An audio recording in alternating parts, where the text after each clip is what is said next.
I was an Iron Maiden head. That sounds even worse. For quite a few years, we followed, me and my friend John, we followed them around the Great Lakes area and went to quite a few concerts. He managed to weasel his way into doing security for their room one day. It was hilarious in the Toledo Sports Arena. We just hung out in the back, got there early, and they were throwing security shirts to big people. And he just stood there like this as if he belonged, and they threw him a security shirt. So he said, "I'll see you inside." And he went inside. I couldn't do it. I was 5 feet. I weighed about 100 pounds. So I went out front and, I don't know, drank or something. And then I went in with my ticket, and he's like, "You'll never believe it. I was assigned to their dressing room. I was eating shrimp and blah, blah, blah." It was funny. Anyway, got a lot more concert stories of him. So at this time, like I said, I started going to a lot of concerts, and I started noticing also, as I was listening to this older progressive rock, even the good rock like Toto, Journey, Led Zeppelin,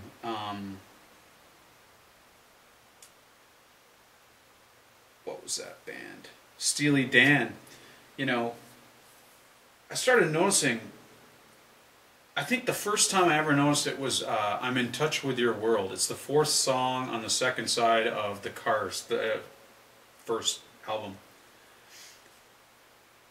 It goes dun dun dun ba ba dun dun bum bum ba dun, and David Robinson plays this crazy beat that's in a different time signature over top of the song.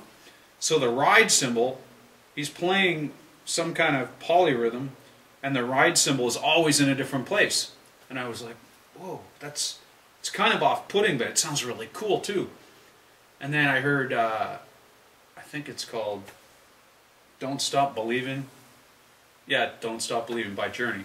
And Steve Smith did a similar thing. For the chorus, he keeps straight 8s on the hi-hat, and he plays this tom pattern with interspersed ride. And I saw him describe what he was doing once in a Gary Chafee video that he did. And he had this weird counting system that he could count up to 12 on his, or 15 on his fingers, or some cycle, and he kept track of it that way. I can't exactly remember what it was, but that was another song that was hugely popular, and it was in an odd time signature. And then, of course, you know, The Ocean, it goes ba-na-na-na-na, 1, 2, 3, 4, wa-da-da, ba-da-da, ba-ba-da, ba-da-da-da-da-da. Da-da-da-ba-da-da-ba. So it's like oscillating. I think it's 5/4 and 7/8, 5/4, 7/8, or something like that. But you can kind of dance to it, and it's, you know, it's listenable, and it's not hard to play because it's constantly doing this. And so I noticed that, and then I started really getting into, oh geez, I gotta drum. And by this time, it was you know, 86, 87. I had just seen the Somewhere in Time Iron Maiden show, and the drumming on that was just like, wow. I thought John Bonham had an amazing right foot. Well, Nico just blew that out of the water on that album. And I was just like, I better get at this, or I'm never going to be able to catch up to anybody, you know. So, and meanwhile, I was still going to Rush concerts always, every time they came around. I went to 2 or 3 because, you know, like I said, it was cheap. And then in '87, when Hold Your Fire came out, that's when I seriously got into Rush. I was in university, and I decided, that's it. I don't care, I'm going to rent a drum set, and I'll just bring it home. What are they going to do? Tell me to take it back? They're not going to let me waste money. So, early '88, I rented my first drum set. Just before I get into the whole drum thing,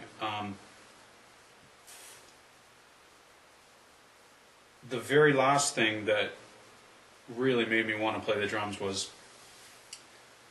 the previous summer I had gone out west on a big road trip to LA, and we were shopping, and I saw this video, a VHS video of Metallica, and it had a bonus clip of the video one, and it was the full version. It wasn't the short MTV version.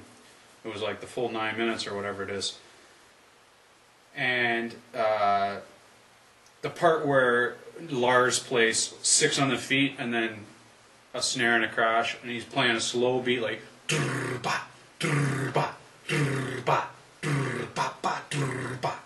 you know, and James, take him on side, take him on this, you know, that part.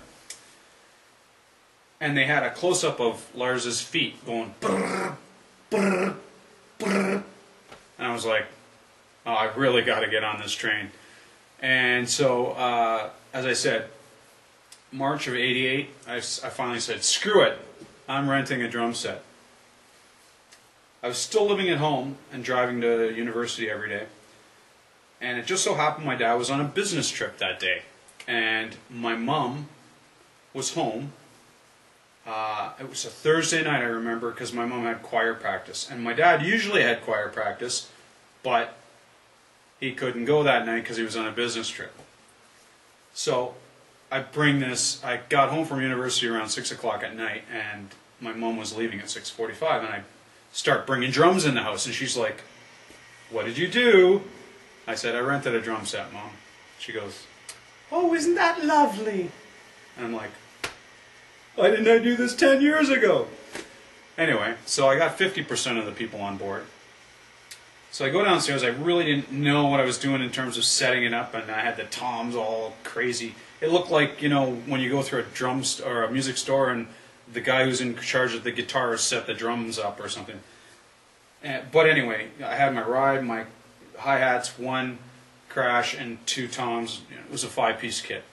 A red sparkle Mapex, and in those days Mapex was junk, especially this set. But they were sort of I think a newer company, but it was definitely major entry level, just piece of junk. But it had like a black dot here, and a pinstripe here, and a power stroke here, and I don't know, an Evans here or something crazy like that. You know, all different heads, and they were just trashed and wrinkled and pitted. But I was like, all right, whatever. And I bought 2 pairs of drumsticks because I figured I'm probably going to break one at least. I had it for a month for $25, I think. So I thought, what the hell can I play? I don't know. I can't even play, you know, I can't even play this.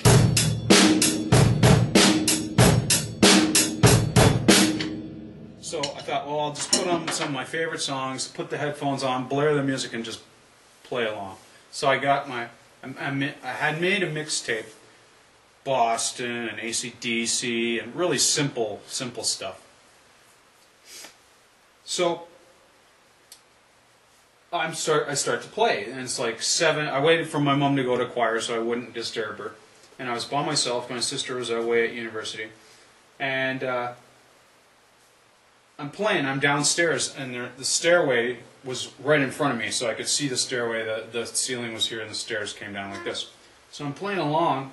I get to about the 3rd song, and all of a sudden, I see my dad's legs coming down the stairs, and I'm like, but you weren't supposed to be home till 10. And he sort of stops about halfway down the stairs and puts his head underneath the ceiling and smiles at me, waves, and goes back upstairs.